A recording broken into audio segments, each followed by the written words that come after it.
ہرقل شاہ روم نے قریش کے قافلے میں ایک آدمی بلانے کو بھیجا، اور اس وقت یہ لوگ تجارت کے لیے ملک شام گئے ہوئے تھے، اور یہ وہ زمانہ تھا جب رسول اللہ صلی اللہ علیہ وسلم نے قریش اور ابو سفیان سے ایک وقتی عہد کیا ہوا تھا۔ جب ابو سفیان اور دوسرے لوگ ہرقل کے پاس ایلیا پہنچے جہاں ہرقل نے دربار طلب کیا تھا، اس کے گرد روم کے بڑے بڑے لوگ، علماء، وزراء و امراء بیٹھے ہوئے تھے۔ ہرقل نے ان کو اور اپنے ترجمان کو بلوایا، پھر ان سے پوچھا کہ تم میں سے کون شخص مدعی رسالت کا زیادہ قریبی عزیز ہے؟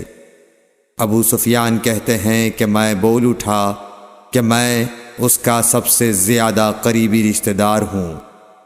یہ سن کر ہرقل نے حکم دیا کہ اس ابو سفیان کو میرے قریب لا کر بٹھاؤ اور اس کے ساتھیوں کو اس کی پیٹھ کے پیچھے بٹھا دو۔ پھر اپنے ترجمان سے کہا کہ ان لوگوں سے کہہ دو کہ میں ابو سفیان سے اس شخص یعنی محمد صلی اللہ علیہ وسلم کے حالات پوچھتا ہوں، اگر یہ مجھ سے کسی بات میں جھوٹ بول دے تو تم اس کا جھوٹ ظاہر کر دینا۔ ابو سفیان کا قول ہے کہ خدا کی قسم اگر مجھے یہ غیرت نہ آتی کہ یہ لوگ مجھ کو جھٹلائیں گے تو میں آپ صلی اللہ علیہ وسلم کی نسبت ضرور غلط گوئی سے کام لیتا۔ خیر، پہلی بات جو ہرقل نے مجھ سے پوچھی وہ یہ کہ اس شخص کا خاندان تم لوگوں میں کیسا ہے؟ میں نے کہا وہ تو بڑے اونچے عالی نسب والے ہیں۔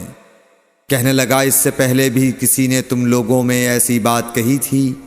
میں نے کہا نہیں۔ کہنے لگا اچھا اس کے بڑوں میں کوئی بادشاہ ہوا ہے؟ میں نے کہا نہیں۔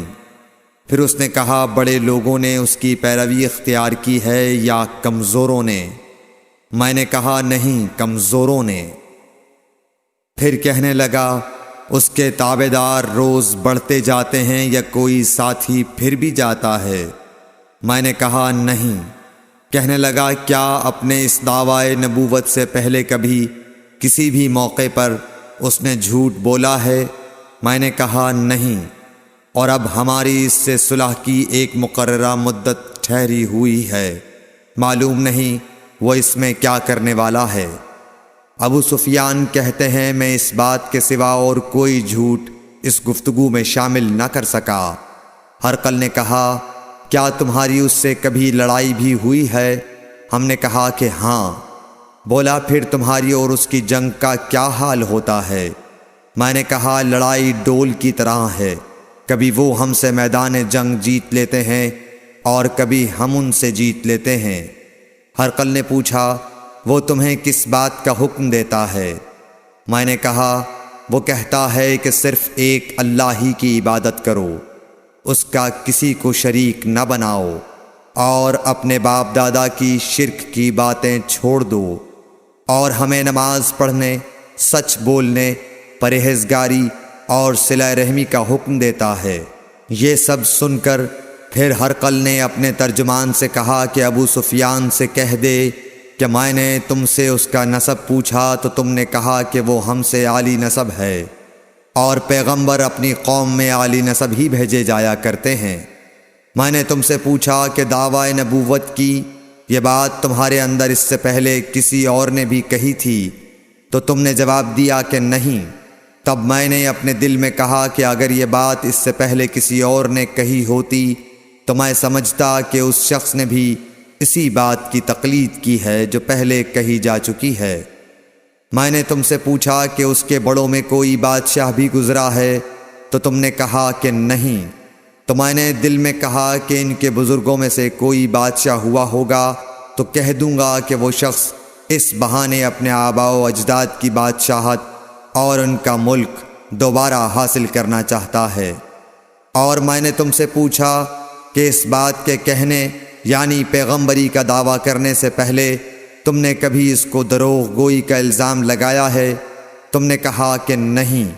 تو میں نے سمجھ لیا کہ جو شخص آدمیوں کے ساتھ دروغ گوئی سے بچے وہ اللہ کے بارے میں کیسے جھوٹی بات کہہ سکتا ہے۔ اور میں نے تم سے پوچھا کہ بڑے لوگ اس کے پیرو ہوتے ہیں یا کمزور آدمی؟ تم نے کہا کمزوروں نے اس کی اتباع کی ہے۔ تو دراصل یہی لوگ پیغمبروں کے متبعین ہوتے ہیں۔ اور میں نے تم سے پوچھا کہ اس کے ساتھی بڑھ رہے ہیں یا کم ہو رہے ہیں؟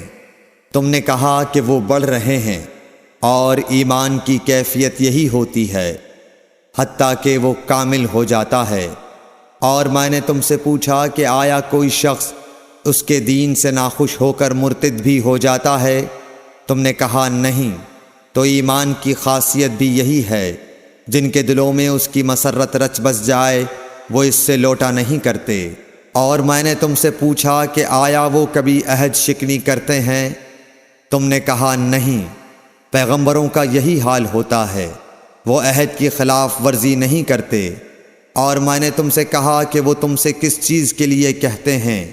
تم نے کہا کہ وہ ہمیں حکم دیتے ہیں کہ اللہ کی عبادت کرو، اس کے ساتھ کسی کو شریک نہ ٹھہراؤ، اور تمہیں بتوں کی پرستش سے روکتے ہیں، سچ بولنے اور پرہیزگاری کا حکم دیتے ہیں۔ لہٰذا اگر یہ باتیں جو تم کہہ رہے ہو سچ ہیں تو ان قریب وہ اس جگہ کا مالک ہو جائے گا کہ جہاں میرے یہ دونوں پاؤں ہیں۔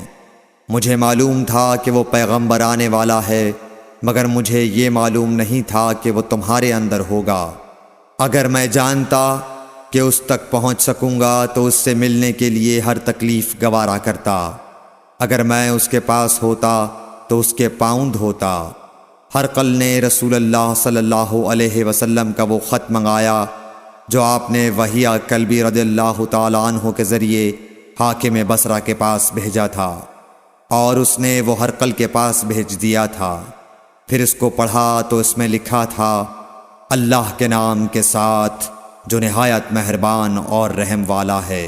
اللہ کے بندے اور اس کے پیغمبر محمد صلی اللہ علیہ وسلم کی طرف سے یہ خط ہے شاہ روم کے لیے۔ اس شخص پر سلام ہو جو ہدایت کی پیروی کرے۔ اس کے بعد میں آپ کے سامنے دعوت اسلام پیش کرتا ہوں۔ اگر آپ اسلام لے آئیں گے تو دین و دنیا میں سلامتی نصیب ہوگی، اللہ آپ کو دوہرا ثواب دے گا۔ اور اگر آپ میری دعوت سے روگردانی کریں گے تو آپ کی رعایا کا گناہ بھی آپ ہی پر ہوگا۔ اور اے اہل کتاب، ایک ایسی بات پر آ جاؤ جو ہمارے اور تمہارے درمیان یکساں ہے، وہ یہ کہ ہم اللہ کے سوا کسی کی عبادت نہ کریں اور کسی کو اس کا شریک نہ ٹھہرائیں، اور نہ ہم میں سے کوئی کسی کو خدا کے سوا اپنا رب بنائے۔ پھر اگر وہ اہل کتاب اس کتاب سے منہ پھیر لیں تو مسلمانوں، تم ان سے کہہ دو کہ تم مانو یا نہ مانو، ہم ایک خدا کے اطاعت گزار ہیں۔ ابو سفیان کہتے ہیں، جب ہرقل نے جو کچھ کہنا تھا کہہ دیا اور خط پڑھ کر فارغ ہوا تو اس کے ارد گرد بہت شور و غوغا ہوا، بہت سی آوازیں اٹھیں اور ہمیں باہر نکال دیا گیا۔ تب میں نے اپنے ساتھیوں سے کہا کہ ابو کبشہ کے بیٹے حضرت صلی اللہ علیہ وسلم کا معاملہ تو بہت بڑھ گیا۔ دیکھو تو اس سے بنی اصفر روم کا بادشاہ بھی ڈرتا ہے۔ مجھے اس وقت سے اس بات کا یقین ہو گیا کہ حضور صلی اللہ علیہ وسلم ان قریب غالب ہو کر رہیں گے، حتیٰ کہ اللہ نے مجھے مسلمان کر دیا۔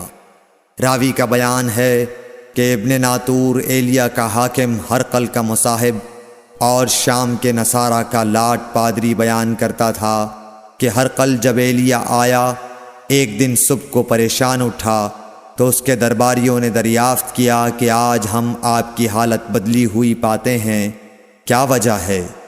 ابن ناطور کا بیان ہے کہ ہرقل نجومی تھا، علم نجوم میں وہ پوری مہارت رکھتا تھا۔ اس نے اپنے ہم نشینوں کو بتایا کہ میں نے آج رات ستاروں پر نظر ڈالی تو دیکھا کہ ختنہ کرنے والوں کا بادشاہ ہمارے ملک پر غالب آ گیا ہے۔ بھلا اس زمانے میں کون لوگ ختنہ کرتے ہیں؟ انہوں نے کہا کہ یہود کے سوا کوئی ختنہ نہیں کرتا، سو ان کی وجہ سے پریشان نہ ہوں۔